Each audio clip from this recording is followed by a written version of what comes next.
Ranger Mike Chen found something impossible in the desert rocks, a compass missing for 11 years. It belonged to Robert and Emma, who vanished from their camp.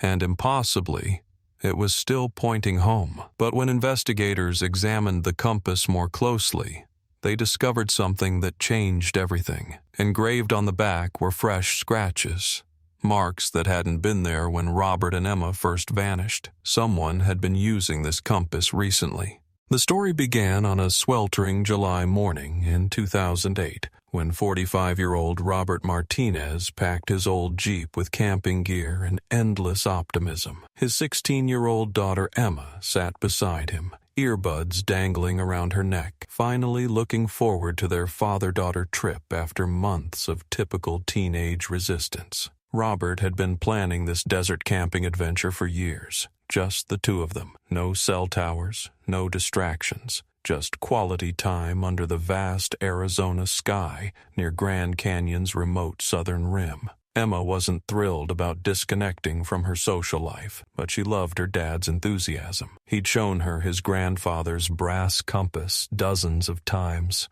explaining how it had guided 3 generations of Martinez men through wilderness adventures. "This little guy never lies," Robert would say, tapping the glass face. "When you're lost, it always points you toward what matters most." Emma would roll her eyes, but she secretly loved these moments with her father. They set up camp in a secluded spot about 15 miles from the main tourist areas, where the desert stretched endlessly in every direction. Red rocks jutted from the sandy ground like ancient monuments, and the silence felt almost supernatural. Robert taught Emma how to read the compass, how to identify landmarks, how to respect the desert's harsh beauty. She was actually enjoying herself, taking photos with her digital camera, laughing at her dad's terrible camping jokes. On their second night, something changed. Emma woke around 3 a.m. to find her father sitting outside their tent, staring intently at his compass in the moonlight.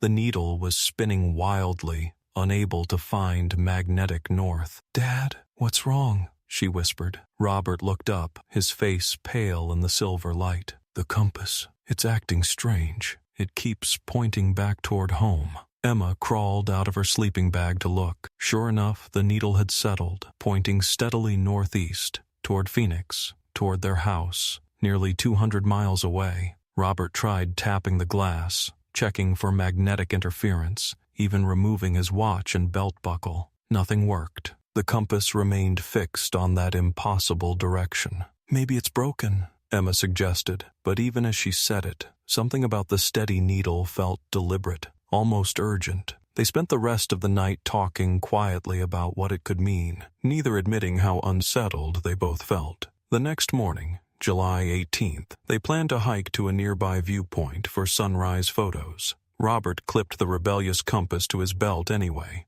Old habits die hard. Emma grabbed her camera and water bottle. They left everything else at their campsite: tent, sleeping bags, food, even their vehicle keys. It was supposed to be a 2-hour round trip. Search and rescue teams found their abandoned camp exactly as they'd left it. Coffee grounds, still in the campfire ring. Emma's favorite sweatshirt folded neatly in the tent. Robert's reading glasses on the camping table, but no sign of where they'd gone or what had happened. The search lasted 3 weeks, covering over 400 square miles of harsh desert terrain. Helicopters, tracking dogs, ground teams, nothing. Robert and Emma Martinez had simply vanished. Their family never gave up hope. Robert's wife, Maria, kept their Phoenix house exactly the same. Emma's bedroom untouched, waiting for signs that would never come. The case eventually went cold, filed away with hundreds of other missing person reports from America's national parks. Years passed. The desert kept its secrets. Then, in October 2019, Ranger Mike Chen was conducting a routine wildlife survey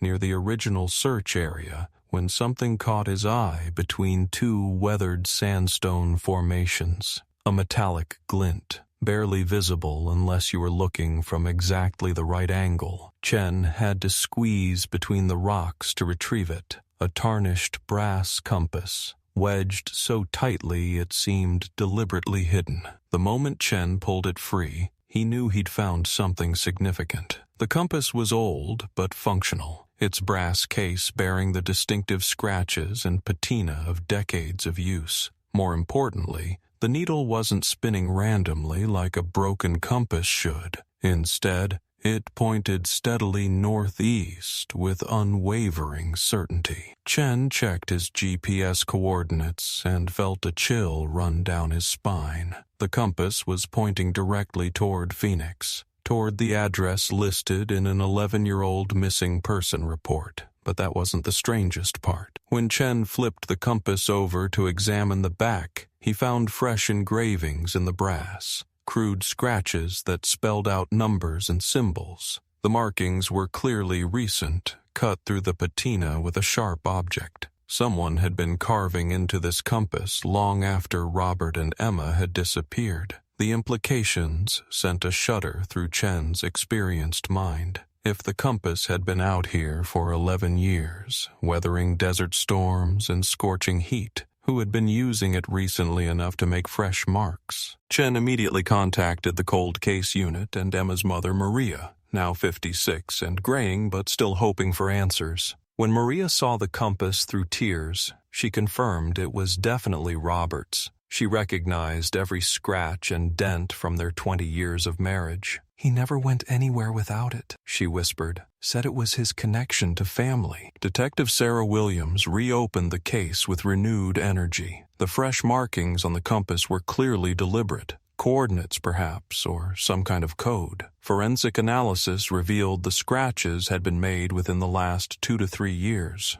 not 11 years ago. This meant someone had been in possession of Robert's compass recently, someone who knew how to find it and felt compelled to leave a message. But the compass's most unsettling feature remained its unwavering direction. No matter where investigators took it, to different states, different elevations, even inside buildings with significant magnetic interference, the needle consistently pointed toward the Martinez family home in Phoenix. This defied every known law of magnetism and physics. Compass needles point to magnetic north, not to sentimental locations 200 miles away. Dr. Amanda Foster, a physicist from Arizona State University, examined the compass thoroughly. "I've never seen anything like this," she admitted. "The magnetic properties are completely normal. Standard iron needle, proper magnetization, but somehow it's locked onto coordinates that have nothing to do with Earth's magnetic field. It shouldn't be possible." When pressed for a scientific explanation,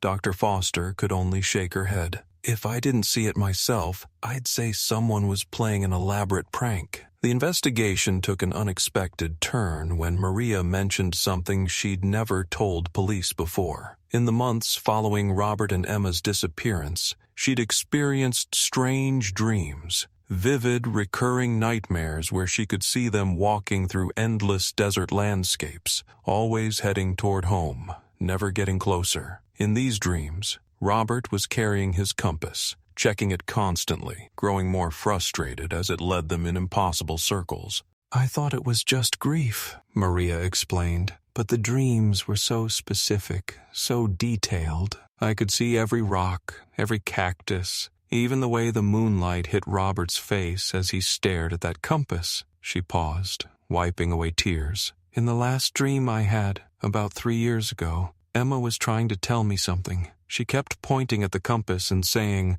'Look closer, Mom. Look at what we wrote.'" This revelation sent investigators back to study the compass markings with renewed focus. Using high-powered magnification, they discovered the crude scratches weren't random at all. When arranged properly, the numbers formed GPS coordinates, but not for the location where the compass was found. Instead, they pointed to a spot roughly 8 miles deeper into the desert, in an area so remote and dangerous that even experienced search teams had avoided it during the original investigation. Detective Williams organized an expedition to these coordinates in November 2019. The terrain was brutal. Jagged rock formations, hidden crevasses, and sections that required technical climbing equipment. After 6 hours of careful navigation, they reached the specified location, a narrow canyon hidden between towering sandstone walls, invisible unless you knew exactly where to look. What they found there defied explanation. In a small, sheltered alcove, protected from wind and rain, someone had built a makeshift shelter using desert stones and salvaged materials. Inside, investigators discovered evidence that someone had been living there intermittently for years. Not camping, living. There were crude tools fashioned from metal and stone, a collection system for rainwater, even primitive drawings scratched into the rock walls. But the most shocking discovery was a pile of personal belongings that clearly belonged to Robert and Emma Martinez. Emma's digital camera, its memory card somehow still functional after 11 years. Robert's wallet, with family photos perfectly preserved. Emma's favorite bracelet, the one she'd worn every day since her 15th birthday. And most disturbing of all, recent additions to this collection. Items that hadn't been there in 2008, including a newer water bottle and energy bar wrappers with expiration dates from 2017 and 2018. The camera's memory card contained the final photos Emma had taken during their camping trip, including several shots of her father examining his malfunctioning compass in the pre-dawn darkness of their last night. But the final image on the card was different. A blurry, poorly lit photo that appeared to show Robert and Emma walking away from their original campsite, following the compass deeper into the desert. The timestamp indicated it was taken at 6:47 a.m. on July 18, 2008, just as they were leaving for their sunrise hike. Analysis of the makeshift shelter revealed something even more unsettling. Carbon dating of organic materials suggested the site had been occupied sporadically over many years, but showed particularly heavy use between 2016 and 2018. Someone had been returning to this hidden canyon regularly, maintaining the shelter, leaving supplies, treating it like a refuge or base camp. But who and why had they stopped coming? The rock wall drawings provided the most haunting clues. Crude figures scratched into the stone with sharp objects depicted two people, one larger, one smaller, walking through various desert landscapes. The drawings showed their journey in sequential panels, like a primitive comic strip. In early panels, the figures walked confidently, following a small circular object that could only be the compass. But as the sequence progressed, the figures appeared increasingly lost, confused, walking in circles. The final drawing showed something that made investigators' blood run cold. The two figures stood at the edge of what appeared to be a deep chasm or crevasse, with the compass pointing directly into the void. Below them, scratched in shaky letters, were the words, "Home is down." Dr. Foster returned to examine the compass one final time, hoping to understand its impossible behavior. As she held it in the hidden canyon where it had likely guided Robert and Emma years ago, something extraordinary happened. For just a moment, the needle wavered. Instead of pointing toward Phoenix, it spun slowly in a complete circle before settling on a new direction, straight down toward the canyon floor. "It's almost like it's responding to location," Dr. Foster whispered, as if it has some kind of memory of where it's been before. But when they moved the compass just a few feet away from the shelter site, it immediately returned to its steady northeastern bearing toward the Martinez family home. The investigation team spent 3 more days searching every inch of the canyon, paying special attention to areas where the compass needle seemed to react. They found evidence of recent rock falls,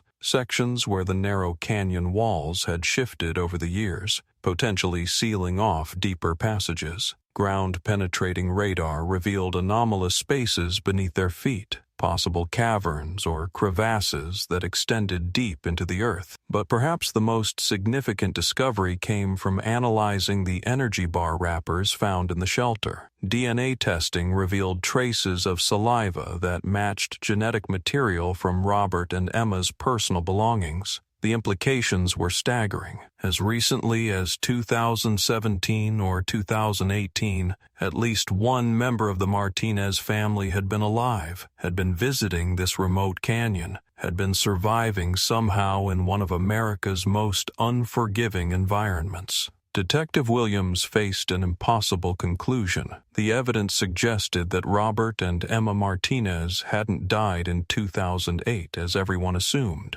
Instead, they'd somehow survived in the deep desert for years, guided by a compass that defied physical laws, living in conditions that should have killed them within weeks. But if they were alive as recently as 2 years ago, why had all activity at the shelter stopped? Where were they now? The case officially remains open, but investigators have exhausted every lead except one: the compass itself. It sits in an evidence locker in Phoenix, still faithfully pointing toward the Martinez family home, still carrying fresh scratches that seem to appear and disappear depending on who's looking at it. Some officers swear the markings change positions when no one's watching, forming new patterns, new coordinates, new messages from wherever Robert and Emma Martinez are now. Maria visits the evidence room monthly, just to hold her husband's compass and feel its steady pull toward home. She's convinced it's still trying to guide them back to her, across whatever impossible distance now separates their worlds. They're still out there, she insists, watching the unwavering needle. And somehow, someday, this little guy is going to bring them home. The desert keeps its secrets well, but sometimes, just sometimes, it offers a compass pointing toward answers that lie just beyond our understanding of what's possible. In the case of Robert and Emma Martinez, that compass continues to point steadily toward home, even if home might be somewhere we never thought to look. But Maria's monthly visits to the evidence room weren't just about hope. They were about the disturbing changes she'd begun to notice. Each time she held Robert's compass, the fresh scratches seemed slightly different. Not dramatically, but enough to make her question her memory. Detective Williams initially dismissed this as grief-induced confusion until she started photographing the compass during each visit and comparing the images. The photographs revealed an unsettling pattern. The markings were indeed changing, slowly but deliberately. What started as crude coordinates gradually evolved into more complex symbols, then into what appeared to be a primitive map. Dr. Foster was called in to witness this phenomenon firsthand, and what she observed challenged everything she understood about physics and metallurgy. Metal doesn't spontaneously alter its surface scratches, Dr. Foster explained to a room full of skeptical investigators. Yet I've documented 17 distinct changes in the compass markings over the past 6 months. The scratches appear and disappear following no pattern I can identify, but they're definitely responding to something. She paused, studying her detailed photographs. It's almost as if the compass is trying to communicate. The breakthrough came when Detective Williams noticed the changes seemed to correlate with specific dates. Every few weeks, new markings would appear, usually coinciding with nights when the desert experienced unusual weather patterns. Sudden temperature drops, unexplained electromagnetic disturbances, or rare atmospheric phenomena that local meteorologists couldn't explain. It was as if the compass was reacting to environmental conditions that existed somewhere else, in some parallel version of the Arizona desert. Following this lead, Williams coordinated with the National Weather Service to monitor atmospheric anomalies in the region where Robert and Emma had disappeared. The data revealed something extraordinary. On nights when the compass markings changed, remote sensors in the desert detected brief but intense electromagnetic pulses originating from deep underground, specifically from the area near the hidden canyon where the makeshift shelter had been found. Dr. Foster assembled a team of geophysicists to investigate these underground electromagnetic signatures. Using advanced ground-penetrating radar and seismic equipment, they discovered a vast network of natural caverns extending far deeper than anyone had imagined. These weren't simple caves. They were massive underground chambers connected by narrow passages, some extending down over 500 feet into the earth. But the most startling discovery was that these caverns showed signs of recent human activity. Thermal imaging detected warm spots indicating recent fires, and air quality sensors found elevated carbon dioxide levels suggesting human respiration. Someone, or multiple someones, had been living in these deep chambers, possibly for years. The first attempt to explore the cavern system nearly ended in disaster. The passages were treacherous, with unstable rock formations and sudden drops into seemingly bottomless chasms. But 3 days into the expedition, searchers found something that made all the danger worthwhile: a crude rope system fashioned from desert plants and salvaged materials, clearly designed to help navigate the steepest descents. Following this improvised rope system led them deeper into the earth than any of them had expected to go. The air grew cooler, the darkness more complete, and the sense that they were walking through spaces where humans weren't meant to survive became overwhelming. But after nearly 4 hours of careful descent, they reached a chamber that took their breath away. It was huge, easily the size of a football field, with natural rock formations that had been modified over years of careful work. Someone had built an entire underground community here, complete with sleeping areas, food storage, and even primitive sanitation systems. The craftsmanship was remarkable, showing both ingenuity and long-term planning. This wasn't a temporary shelter. This was home, and everywhere, scratched into the rock walls with painstaking care, were drawings, hundreds of them, covering every available surface, telling a story that began with 2 figures following a small circular object through desert landscapes and evolved into something far more complex. The later drawings showed multiple figures, suggesting Robert and Emma hadn't been alone down here, engaged in what appeared to be daily life activities, gathering food, maintaining their underground home, and, most frequently, consulting the compass. But it was the most recent drawings that proved most disturbing. These showed the figures growing older, changing, becoming somehow different from their original human forms. The 2 familiar figures, the larger one representing Robert, the smaller one, Emma, were joined by others that didn't quite look human anymore. Elongated limbs, enlarged eyes adapted for darkness, and most unsettling of all, additional markings that suggested they'd been modifying their own bodies to better survive in this underground environment. Dr. Foster studied these drawings with growing unease. "It's almost like they're documenting an adaptation process," she explained to the expedition team, "as if living in these caves for over a decade has changed them physically, forcing them to evolve to survive in conditions no human should be able to endure." The implications were horrifying to consider, that Robert and Emma Martinez might still be alive, but no longer recognizably human. The expedition team spent 2 more days exploring the vast underground network, finding evidence of habitation throughout multiple chambers. They discovered crude tools fashioned from metal and stone, primitive but effective weapons for hunting whatever lived in the deepest caves, and most significantly,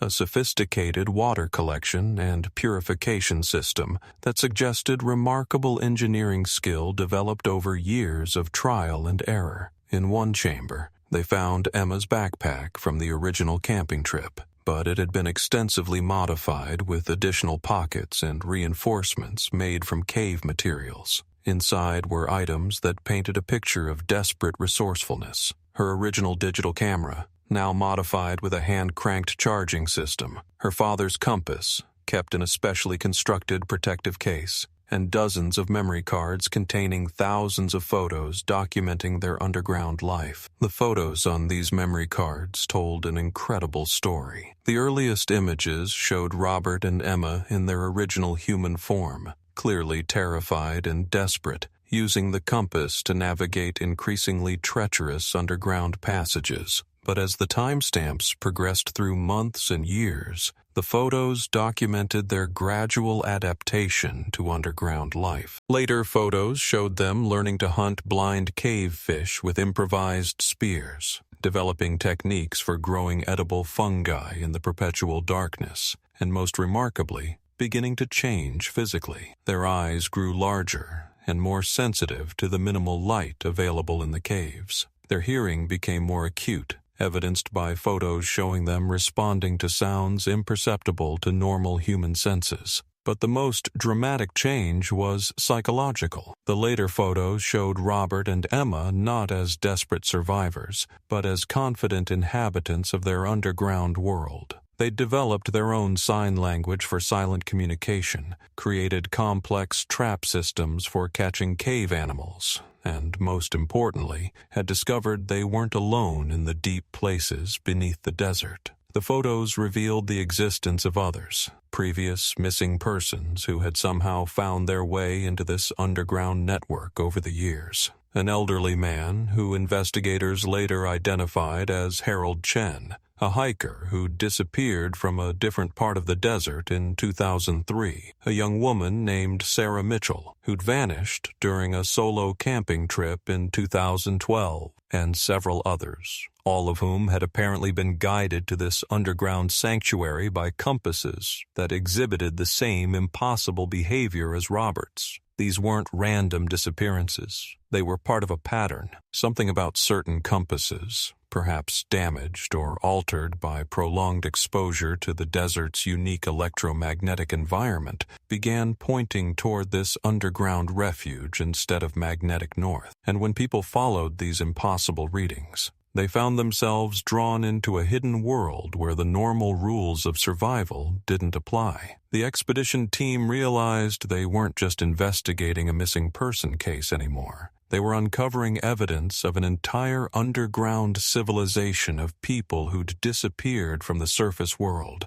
but had somehow found each other in the deep places beneath the earth. These weren't victims. They were survivors who discovered something extraordinary in their adaptation to impossible conditions. But the most recent photos on Emma's memory cards suggested this underground community was facing a crisis. The images showed evidence of illness, malnutrition, and most concerning, what appeared to be internal conflicts among the survivors. Some photos depicted crude barricades blocking certain passages, suggesting the community had split into factions. Others showed evidence of violence, improvised weapons, areas of the caves that had been abandoned in apparent haste. The final photo on the memory card was dated just 8 months earlier. It showed Emma, now clearly in her late 20s, but almost unrecognizable after 11 years underground, holding her father's compass. But something was wrong with the image.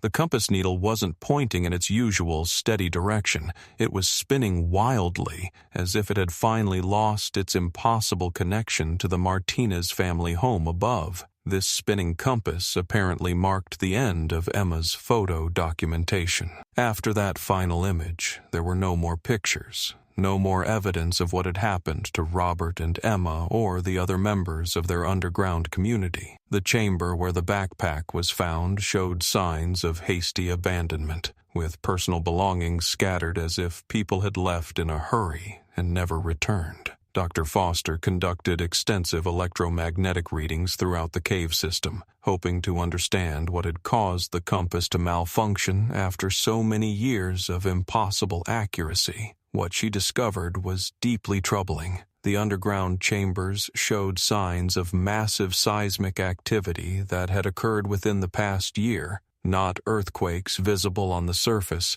but deep structural changes that had altered the cave system's stability. Several passages that appeared in Emma's photos were now completely sealed by rockfall. Others had become flooded by underground water sources that had shifted course. Most disturbing of all, the deepest chambers, those that appeared most frequently in the later photos, were now inaccessible, blocked by cave-ins that would have trapped anyone inside. The expedition team faced a horrible possibility that Robert, Emma, and the other survivors of their underground community had been caught in a massive cave-in sometime within the past year. The timing coincided perfectly with when the compass had stopped producing fresh markings, suggesting that whatever force had been guiding its behavior had been cut off by the geological catastrophe. But Detective Williams wasn't ready to accept that conclusion. The evidence suggested these people had survived impossible conditions for over a decade. Surely they were resourceful enough to escape a cave-in. She organized follow-up expeditions,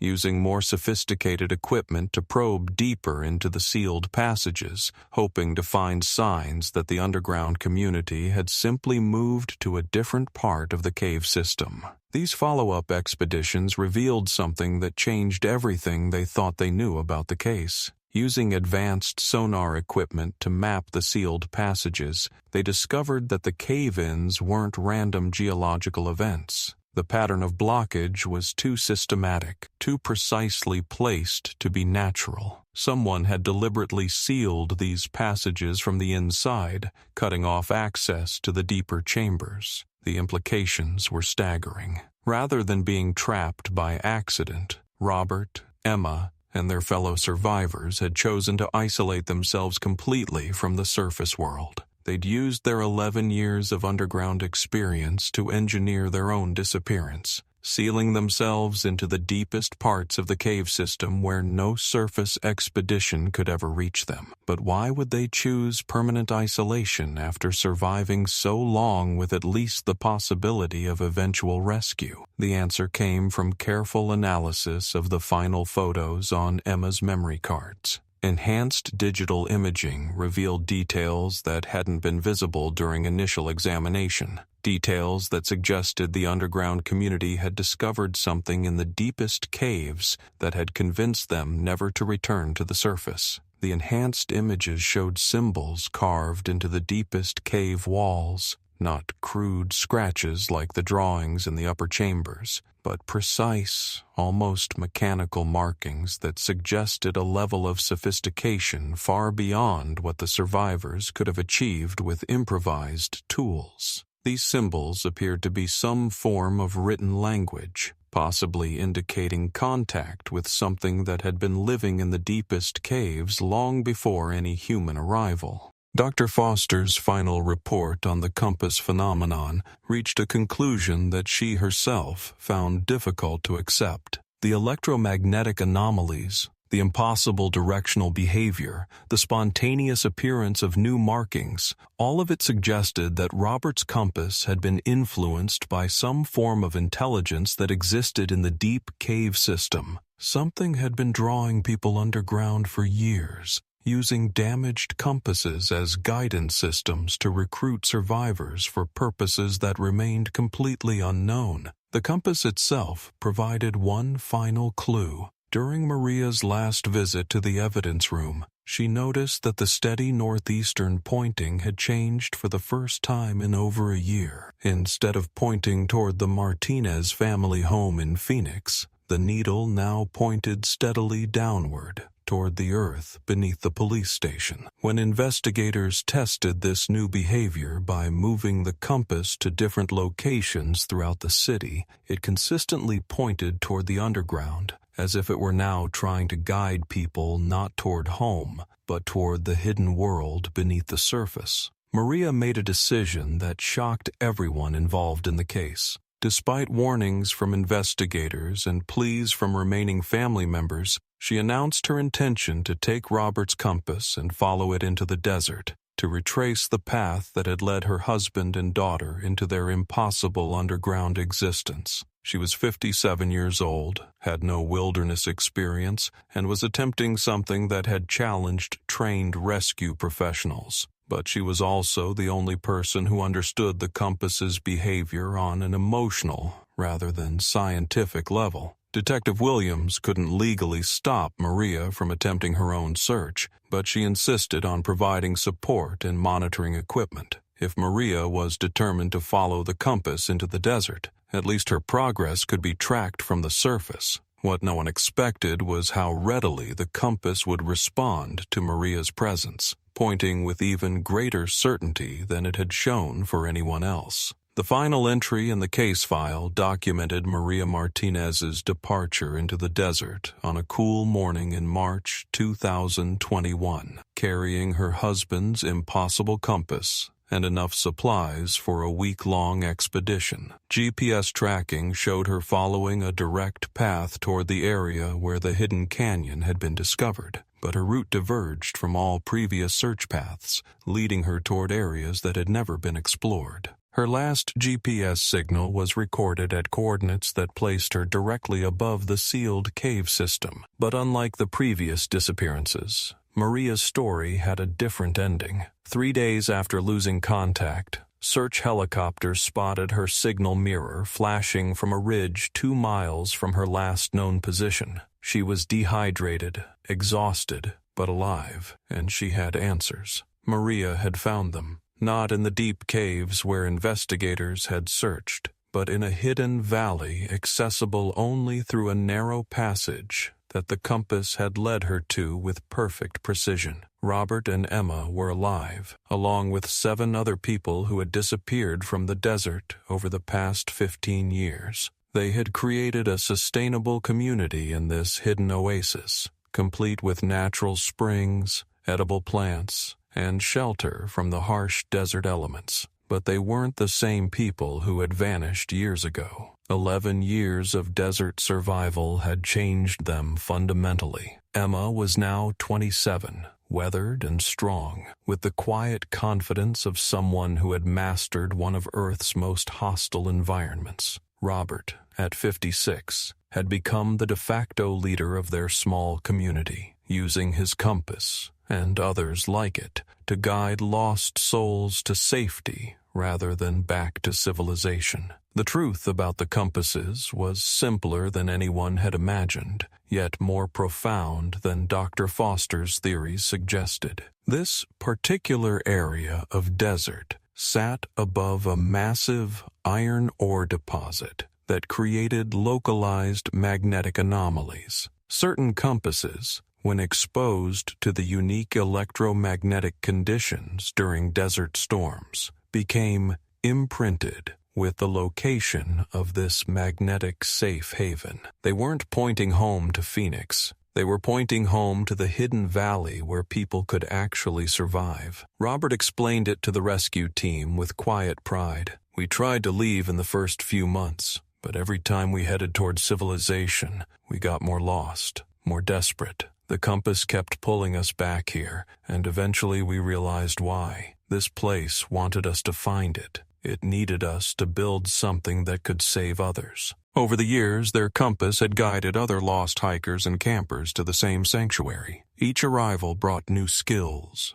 new knowledge, new hope for survival. They had built not just a community, but a rescue system for people the official search teams could never find in time. The fresh scratches on Robert's compass weren't random. They were a communication method. Carved messages left at the original canyon site to guide future expeditions toward the real location of the survivors. Emma had tears in her eyes as she hugged her mother for the first time in 13 years. "We wanted to come home so many times," she whispered, "but we realized we were saving lives out here. Every person we helped survive was someone who would have died if we'd given up and returned to Phoenix." She gestured toward their small but thriving settlement. This became home because it had to be. Detective Williams faced an unprecedented situation. She had found the missing persons alive and well, but they adamantly refused to return to civilization. They had created legal documents declaring themselves a voluntary community, had established sustainable systems for survival, and most importantly, were actively saving lives by maintaining their desert sanctuary. After extensive legal consultation and psychological evaluation, the authorities reached an extraordinary decision. The Martinez family and their fellow survivors would be officially declared found and safe, but would be allowed to remain in their hidden valley. They would maintain radio contact with park services, coordinate with official search and rescue operations, and continue their humanitarian work under legal supervision. Robert's compass was returned to him, where it immediately resumed pointing toward their hidden valley whenever moved away from the site. But now its purpose was clear, not to confuse or mislead, but to guide lost souls toward the one place in this harsh desert